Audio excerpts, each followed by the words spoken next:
Hello everyone. आज की कहानी है अनुराग शर्मा द्वारा लिखी मजदूर का एक दिन। बाईं आंख रह रहकर फड़क रही थी। कई बार मला मगर कोई फ़ायदा न हुआ। उसे याद आया कि माँ बाईं आंख फड़कने को कितना बुरा मानती थी। छोटा था तो वह भी इस बात पर यकीन करता था। अब जानता है कि अमीरों को किसी की आंख के फड़कने से कोई नुकसान नहीं होता, और मुसीबत के मारों से तो भगवान राम भी अप्रसन्न नहीं रहते हैं। उन पर फटने के लिए दुर्भाग्य का बादल भला किसी आंख के फड़कने का इंतजार क्यों करेगा। उसकी समझ में यह नहीं आ रहा था कि आज वह इतना उदास क्यों था। पहले भी कितनी बार ऐसा हुआ है, जब बीमार बच्चे को घर छोड़कर काम पर निकला था। गरीब आदमी और कर भी क्या सकता है। मजदूरी नहीं करेगा तो क्या खुद खाएगा और क्या घर में खिलाएगा। बाबूजी ठीक ही कहते थे, गरीब का दिल तो बेबसी का ठिकाना होता है। बाबूजी कितने जहीन थे। अगर किसी खाते पीते घर में पैदा होते तो शायद पढ़ लिख कर बहुत बड़े आदमी बनते। वह भी जीन्स टी शर्ट पहनकर घूमते। स्कूल गए होते और शायद आज किसी आलीशान दफ्तर में बैठकर कोई अच्छी सी नौकरी कर रहे होते।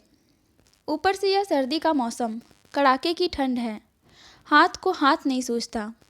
गांव में तो आंगन में पुआल जलाकर थोड़ी देर बदन गर्म करने को मिल जाता था।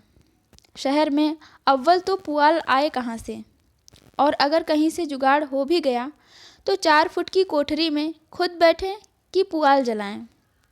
आने वाली रात नए साल की रात है। पैसे वालों की क्या बात है। हर तरफ जश्न मनाने की तैयारी होती दिख रही है। बस में भी ठिठुरता रहा। एक ही तो सदरी थी, कितनी सर्दियां चलती ना मालूम। बस ही धीरे चल रही थी या फिर रास्ता आज कुछ ज़्यादा लंबा हो गया था। बस वक्त गुजरता जा रहा था, लेकिन उसके काम का ठिया तो आने का नाम ही नहीं ले रहा था। अपनी सीट पर सिकुड़ा सा बैठा रहा। सारे रास्ते खैर मनाता रहा कि आज देर होने के बावजूद भी कोई न कोई काम मिल जाए। अगर खाली हाथ वापस आना पड़ा तो बहुत मुश्किल होगी। आज तो मुन्ने की दवा के लिए भी घर में एक कानी कौड़ी तक नहीं बची है। कंडक्टर को पास आता देखकर उसने अंटी में से सारी रेजगारी निकाल ली। कई बार गिना, टिकट के पैसे बिल्कुल बराबर। एक भी अजब इत्तेफाक था। उसके हाथ के यह सिक्के ही उसके घर का संपूर्ण धन था।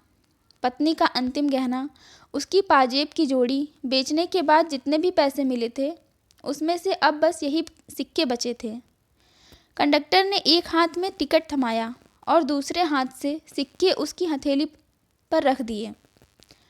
कंडक्टर ने सिक्के देखे, विद्रूप से मुंह बनाया और सिक्के शीशा फूटी खिड़की से बाहर फेंकते हुए बोला, अब तो भिखारी भी टिकट खरीदने लगे हैं। अपनी संपत्ति की आखिरी निशानी उन सिक्कों को इस बेकदरी से बस की खिड़की के बाहर कोहरे के एक सफ़ेद समुद्र में खोते हुए देखकर उसका सर भन्ना गया। दिल में आया कि इस कंडक्टर को भी उसी खिड़की से बाहर फेंककर अपने सिक्के वापस मंगवाए, मगर मुंह से उतना ही निकला, बाहर काहे फेंक दिए जी।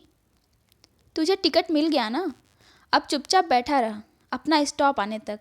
कंडक्टर गुर्रा कर अगली सवारी को टिकट पकड़ाने चल दिया।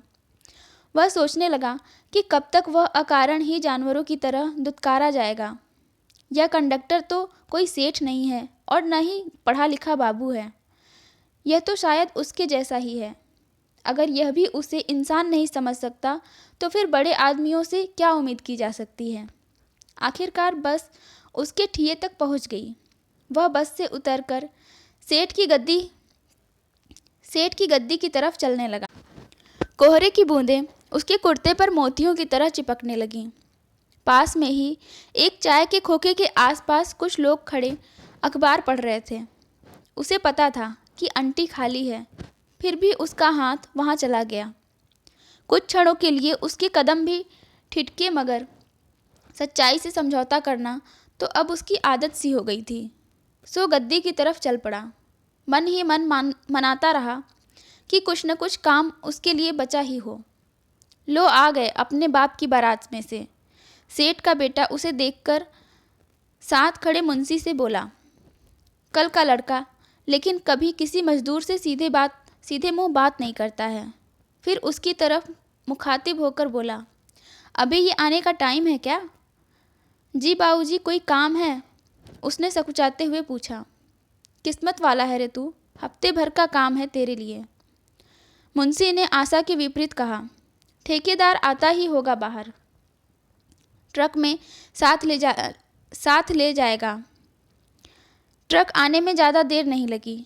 ठेकेदार ने अंदर आकर सेठ के मुंशी के हाथ में कुछ रुपए पकड़ाए और मुंशी ने लगभग धकियाते हुए उसे आगे कर दिया।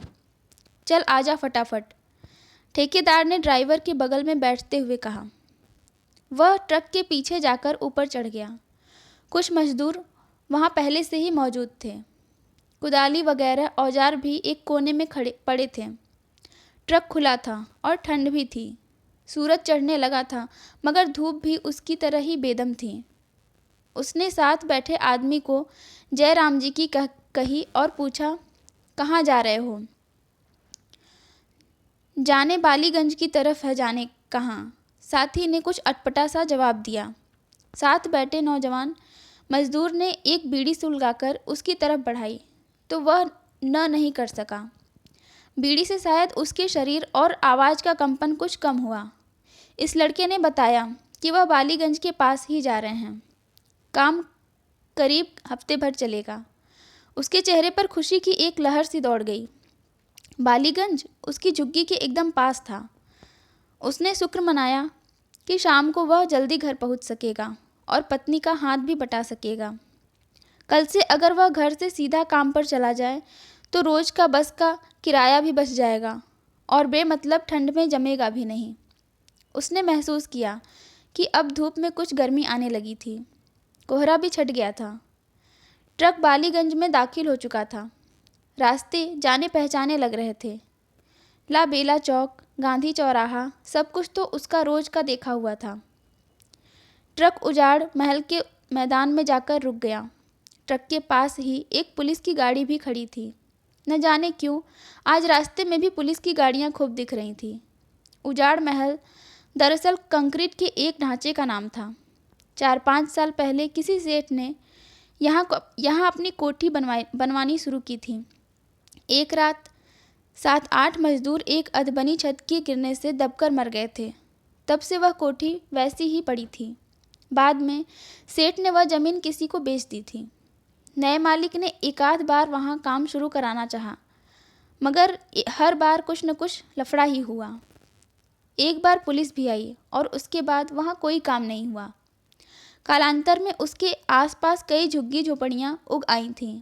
वह भी ऐसे ही एक झुग्गी में रहता था। झुग्गी की बात याद आते ही उसे याद आया कि कल तो तौकीर भाई भी आएगा झुग्गी का किराया लेने। तौकीर भाई बहुत ही जालिम आदमी है। उससे पंगा लेकर कोई भी चैन से नहीं रह सकता। आम आदमी की तो बात ही क्या, इलाके में कोई नया थानेदार भी आता है तो पहले उसकी भट्टी पर ही आता है हाजिरी बजाने। ठेकेदार ट्रक के नीचे उतरकर एक पुलिस वाले से बात करने लगा। दोनों एक दूसरे को कुछ समझा रहे थे। थोड़ी देर बाद ठेकेदार ट्रक के पीछे आया और सभी मजदूरों को नीचे उतरकर एक तरफ खड़ा होने की हिदायत देकर फिर से उसी पुलिस वाले के पास चला गया। सोचने लगा कि वह दोपहर में ठेकेदार से पूछकर खाना खाने घर चला जाएगा।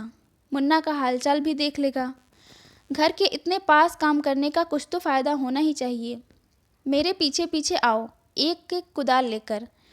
ठेकेदार की बात से उसकी तंद्रा भंग हुई। उसने भी एक कुदाल उठाई और बाकी मजदूरों के पीछे चलने लगा। यह क्या, ठेकेदार तो उसकी बस्ती की तरफ ही जा रहा था। उसने देखा कि पुलिस वाले कुछ ट्रकों में पुरानी साइकिलें, बर्तन, खटिया और बहुत सा दूसरा सामान भर रहे थे। तमाम औरतें बच्चे जमा थे। बहुत शोर हो रहा था। एकाध छोटे झुंड पुलिस से उलझते हुए भी दिख रहे थे। वह जानना चाह रहा था कि यह सब क्या हो रहा है। उसके मन में अजीब सी बेचैनी होने लगी थी।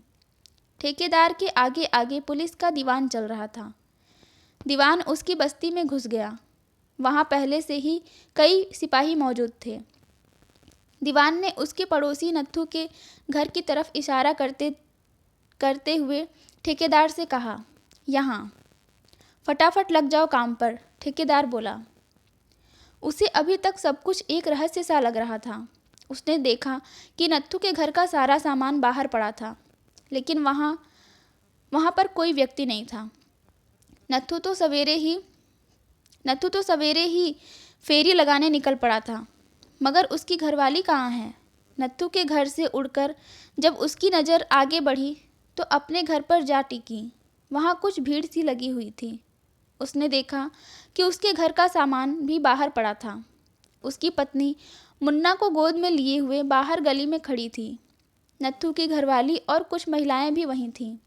तभी ठेकेदार के बाकी शब्द उसके कान में पड़े। ये पूरी लाइन आज शाम तक तोड़नी है। हफ्ते भर में यह पूरा कचरा साफ हो जाना चाहिए। अब बात उसकी समझ में आने लगी थी। हे भगवान, यह सारी कवायद उस जैसे गरीबों की झुग्गियां उजाड़ने के लिए हैं, ताकि सेठ अपने महल बना सके? नहीं, वह अपनी बस्ती नहीं टूटने देगा। अगर यह बस्ती टूट गई तो उसकी पत्नी कहाँ रहेगी? बीमार मुन्ना का क्या होगा? अपनी कुदाल फेंककर वह अपने घर की तरफ भागा। यह सब कैसे हुआ? उसने पत्नी से पूछा। पत्नी बौराई सी उसे फटी आंखों से देखती रही। उसके मुंह से कोई बोल न फूटा। मुन्ना भी उसकी गोद में मूर्छितवत सा पड़ा रहा, शायद बहुत गहरी नींद में था। नत्थू की घरवाली ने सुबकते हुए किसी तरह कहा, तुम्हारे जाते ही खून की उल्टी हुई और 1 घंटे में ही सब निपट गया। हमने तुरंत ही रज्जो के बाबूजी को भेजा तुम्हारा पता लगाने। बाप के बिना हम औरतें तो अंतिम संस्कार भी नहीं कर सकती ना।